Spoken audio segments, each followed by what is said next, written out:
সম্মানিত ভিউয়ার্স, সবাইকে আসসালামু আলাইকুম।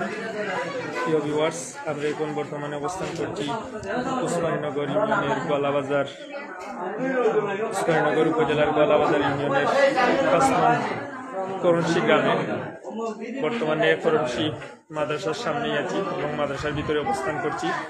প্রিয় ভিউয়ার্স, আপনারা সবাই অবগত আছেন যে আমাদের সৌদি প্রবাসী এসকে হৃদয় আহমদ ভাই তিনি কিন্তু একটি উদ্যোগ নিয়েছেন এবং বন্যার্ত মানুষের মাঝে কিছু শুকনো খাবার এবং বিশুদ্ধ পানি বিতরণের একটা আয়োজন করেছেন।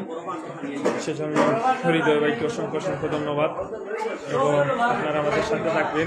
আমরা কিন্তু এই মুহূর্তে এসে অবস্থান করছি উসমানীনগর উপজেলার 5 নং গলাবাজার ইউনিয়নের করণশী গ্রামে এবং আপনারা দেখতে পাচ্ছেন যারা বন্যার্ত মানুষ তারা কিন্তু এখানে এসে ভিড় করছে এবং